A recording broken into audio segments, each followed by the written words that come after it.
नमस्कार दोस्तों, स्वागत है आप सभी का कर्नाटका ट्रैवल सीरीज के दूसरे एपिसोड में। सामने देखिए इस्कॉन टेम्पल दिख रहा है, जिसको हमने दूसरे भाग में कवर किया था। अगर आपने वो वीडियो नहीं देखा है तो आप जाकर देख सकते हैं। और आज हम जा रहे हैं चिकबल्लापुर के लिए। हमारी यात्रा बेंगलोर से निकलकर नॉर्थ कर्नाटक के अलग अलग शहरों में होने वाली है।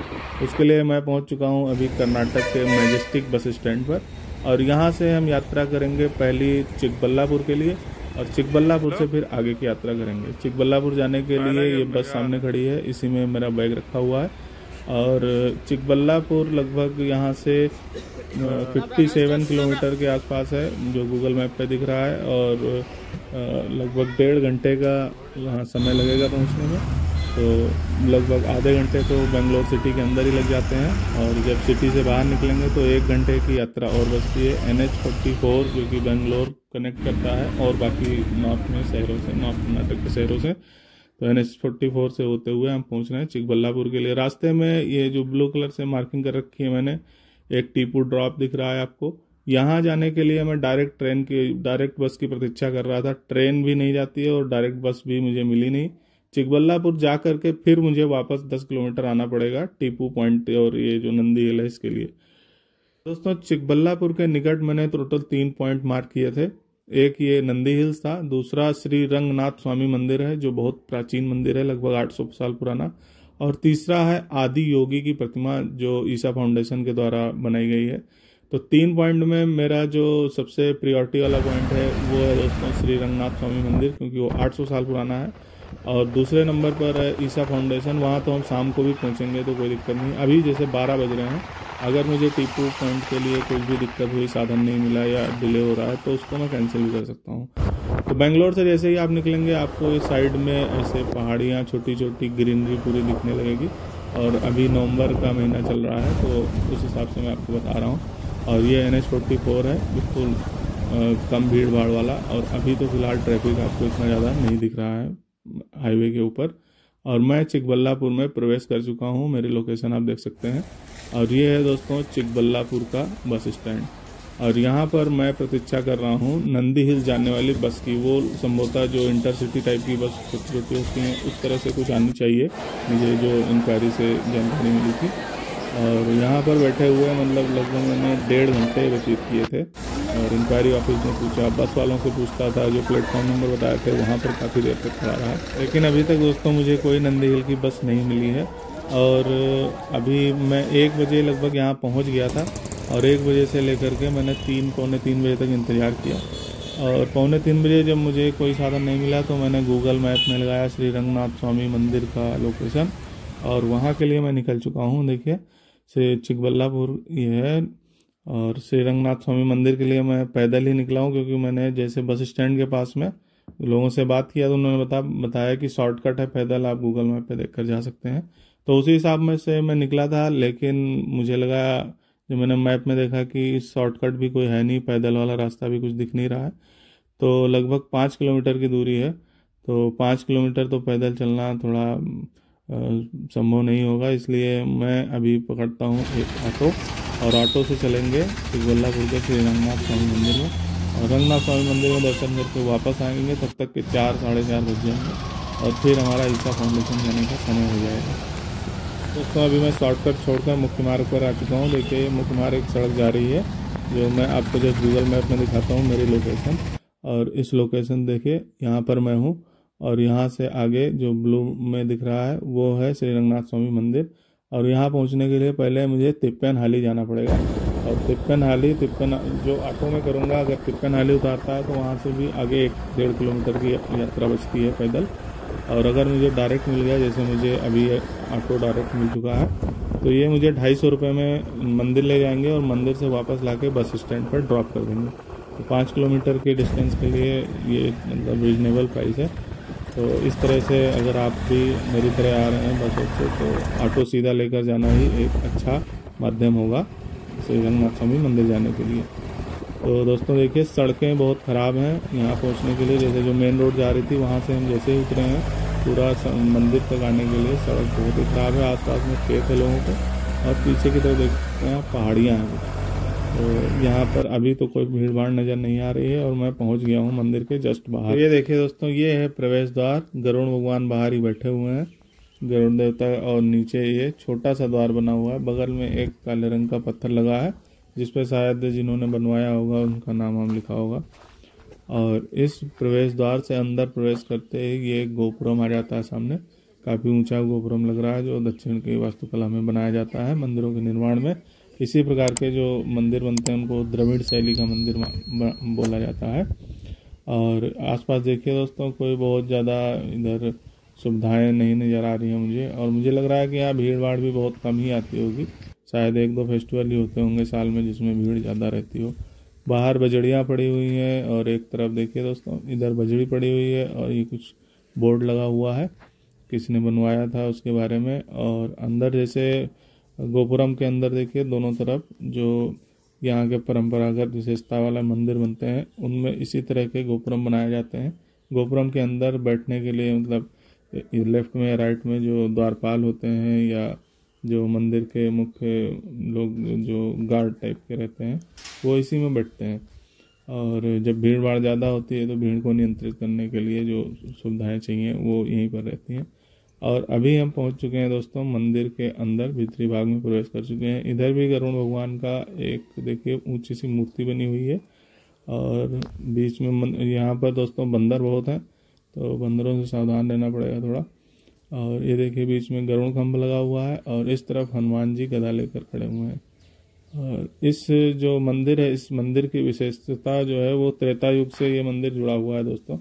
त्रेता युग में जब भगवान राम का राज्याभिषेक हुआ था और उसमें विभीषण भी शामिल हुए थे, तो जब विभीषण वापस आने लगे तब उनको ये मूर्ति भगवान राम की ओर से भेंट की गई थी। और फिर जब वो वापस आए तो स्कंद पर्वत पर जो सप्तऋषि तपस्या कर रहे थे उन्होंने इस लीला की याद में 3 जगह पर मंदिर बनवाए थे। अभी देखिए दोस्तों मंदिर को चारों तरफ से जाल से, लोहे की जाल से, जो इसका गेट है और बरामदा है वो सारा जाल से देखिए ढका हुआ है, क्योंकि यहाँ पर बंदर बहुत है, शायद अंदर भी जाते होंगे। तो देखते हैं दरवाज़ा खुला हो, क्योंकि लोग तो अंदर मुझे दिख रहे हैं। और इसका मैं दरवाज़ा देखता हूँ किधर है और फिर चलते हैं मंदिर के अंदर। और अभी लगभग 3:30 के करीब बज रहा है और 4 बजे ये मंदिर का जो द्वार है वो खुलेगा। और यहाँ का टाइमिंग जो है वो सुबह 8 से लेकर 12 और शाम को 4 बजे से लेकर 7 बजे तक का है। और जो सैटरडे संडे जब आता है वीकेंड में तो 1-1 घंटा बढ़ जाता है, मतलब शाम को 4 से 8 खुलेगा और सुबह 8 की जगह 7 बजे ही खुल जाएगा, यानी 7 से 12। तो अंदर का आर्किटेक्ट देखिए दोस्तों, ये पूरा जो होयसाल आर्किटेक्चर है उसी से ये पूरा प्रभावित है, क्योंकि उन्हीं राजाओं ने इसको बनवाया था। लगभग 800-900 साल पुराना ये मंदिर है और पूरा बिना सीमेंट या बिना सरिया के ये पूरा मंदिर पत्थरों की सहायता से बनाया गया। जैसे आजकल हमारा अभी आधुनिक काल में देखना हो तो भगवान राम का जो जन्मभूमि वाला मंदिर बना है उसमें भी किसी भी प्रकार की धातु का उपयोग नहीं हुआ है। पत्थरों की बनावट को ही ऐसा बनाते हैं कि वो एक दूसरे को बांध के रखें। और अब हम चलते हैं अंदर की ओर दोस्तों। ये देखिए यहाँ पर एक शेर खड़ा हुआ है और ये है उस मंदिर का, हम इस रंगस्थला मंदिर का गर्भगृह। इस मंदिर को दोस्तों रंगस्थल के नाम से जाना जाता है। और यहाँ पर देखिए दोस्तों राम लक्ष्मण सीता हनुमान जी, इनके सबकी भी यहाँ पर छोटे छोटे मंदिर बने हुए हैं किनारे किनारे, और शंकर जी का भी मंदिर बना हुआ है। तो ये देखिए दोस्तों, ये बहुत ऊंचा नहीं है, जो गर्भगृह है ये बहुत ऊंचा नहीं है। लगभग मैं जहाँ खड़ा हूँ 8 फीट 9 फीट की ऊंचाई पर इसकी छत है, और ये रेलिंग वेलिंग भी बाद में बनाई गई होगी। और ये देखिए दोस्तों उधर भी एक नीचे उतरने के लिए बना हुआ है, इधर भी एक नीचे उतरने के लिए बना हुआ है। ये जो मंदिर का गर्भगृह है दोस्तों, इसको एक जो बांस की टोकरी होती है उस साइज में, उस आकार में बनाया गया है। और उस आकार में इसलिए बनाया गया है क्योंकि जो भगवान राम ने जो मूर्ति भेंट की थी विभीषण को, वो उसी आकार में एक बांस की टोकरी में ही इस मूर्ति को रख के दिया था उन्होंने। तो इसीलिए जब मंदिर बनाया गया तो उसी उनका गर्भगृह उसी स्वरूप में रखा गया है। और जो अंदर आपको मूर्ति दिख रही है वो मूर्ति एक ही सिंगल स्टोन को क्रेव करके पूरे डिजाइन ये बनाई गई है। तो ये भी एक शालिग्राम की मूर्ति को जो तराश के बनाया गया है। ये भी एक अचरज लगभग 4.5 फीट की ये चौड़ी मूर्ति है। लंबाई इसकी जो है, भगवान की लंबाई जो लटे हुए हैं लगभग 4.5 फीट है। दोस्तों मैं मंदिर के जो बाएं हाथ पर एक ये इस तरह की गली बनी हुई है, ये प्रदक्षिणा पथ है, यहाँ पर मैं उतर आया हूँ। पहला मंदिर जो मैंने आपको दिखाया है वो सप्तऋषियों का था शायद, और किनारे किनारे देखिए नक्काशियाँ बनी हुई हैं, और यहाँ पर भी ऊंचाई बहुत कम है, देख सकते हैं आप। मेरे चल रहा हूँ, कैमरा हाथ में पकड़ा है, उतनी ही ऊंचाई है, लगभग 4, 4.5, 5 फीट की, मतलब मैं झुक के चल रहा हूँ, ये मान के चलिए आप। और देखिए लाइट लगाई गई है यहाँ पर रोशनी के लिए, क्योंकि अभी यहाँ पर रोशनी की और कोई व्यवस्था है नहीं। और इस तरफ भी देखिए यहाँ पर मूर्ति रखी हुई है, यहाँ देवताओं की मूर्ति रखी हुई है। और इस तरफ से फिर वापस मैं चढ़कर पहुँच गया हूँ गर्भगृह के सामने, और ये के सामने शीशा लगा हुआ है। इस मंदिर की एक और खास बात है कि मकर संक्रांति के दिन यहाँ पर जो सूरज की रोशनी होती है वो सीधा भगवान के चरणों पर पड़ती है, और उसको देखने के लिए बहुत बड़ा मेला यहाँ पर लगता है। तो अगर आप यहाँ आने का प्लान कर रहे हो तो 14 तारीख को, 15 तारीख को जो मकर संक्रांति आएगी, उस मकर संक्रांति के सुबह सुबह आप यहाँ पर पहुँचिए, तो आपको ये दृश्य हमारे जो प्राचीन इंजीनियर थे उनका एक कारनामा आपको दिखेगा, जो उनकी कला थी, जो हमारी संस्कृति में जो अभियांत्रिकी थी उसका प्रयोग करके किस प्रकार से अद्भुत चीज़ें बनाई जाती थी, उसके बारे में आपको यहाँ पर दिखेगा। और मैं जैसे ही बाहर आया हूँ, देखिए दोस्तों मेरे बैग के साथ क्या हो गया है। मेरा बैग था, तो दोस्तों मेरे बैग का चीरहरण हो चुका है, और उसके अंदर जितनी भी खाने पीने की चीज़ थी, नमकीन, बिस्किट, ड्राई फ्रूट, सारे निकाल लिए गए हैं, और ये टिफ़िन खाली बची हुई है। और जो मेरा बैग था उसको इस मंदिर के अंदर बंद कर दिया है बहन जी ने, जो यहाँ पर काम करती हैं। ये देखिए मेरा बैग बाहर पड़ा हुआ है, और देखता हूँ इसके अंदर क्या क्या बचा है। टिफ़िन 3-4 टिफ़िन थी, और भी चीज़ें थी, अब मुझे याद भी करना पड़ेगा क्या क्या सामान रखा हुआ था। और ये भी एक मंदिर है दोस्तों, यहाँ भी दर्शन कर लेते हैं, फिर अपने बैग का सामान ढूंढेंगे। तो दोस्तों ये मंदिर भी देखिए लोहे के गेट से बंद है, जाली वाले गेट से, और ये सरस्वती माता का मंदिर है।